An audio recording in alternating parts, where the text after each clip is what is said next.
అసలైన నేను తెలుసుకునేంత వరకు ఈ కల్పితమైన నేనుని రక్షించుకుంటూ జాగ్రత్త పరుచుకుంటూ అరగదీసుకుంటూ ఉంటాడు.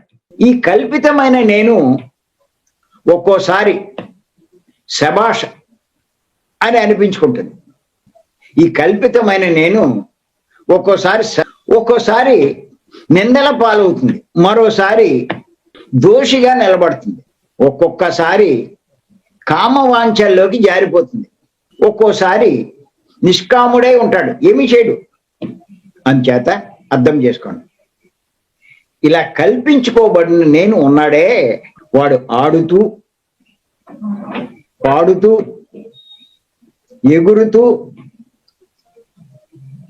గొంతు వేస్తూ ఎదురు దెబ్బలు తింటూ చివరికి శ్మశానంలో అంతమైపోతాడు.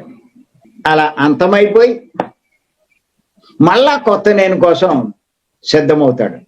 చేస్తూ చేస్తూ ఈ ప్రాణి అంటే అంశాత్మ తన అసలైన నేను గురించి తెలుసుకోకుండా అనంత జన్మల పాటు దుఃఖ చక్రంలో తిరుగుతూ అజ్ఞానంలో ఉంటాడు.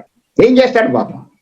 తానెవరో తెలియదు, ఏదైతే కనిపిస్తుందో అదే తాను అనుకుంటాడు, దానికోసం పాటుపడతాడు, కష్టపడతాడు, తప్పులు చేస్తాడు, పాపాలు చేస్తాడు, ఎన్నో చేస్తూ ఉంటాడు, చివరికి అదృశ్యమైపోతాడు. మళ్ళా ఇంకో నేను వస్తుంది, దాని బతుకు అంతే. ఇలా ఎన్నో జన్మలు జరుగుతూ ఉంటుంది. అలా దుఃఖంలో పడుతూ ఉంటాడు. అజ్ఞానంలో ఉన్నంత వరకు, తాను అసలైన నేను తాను అని తెలుసుకోనంత వరకు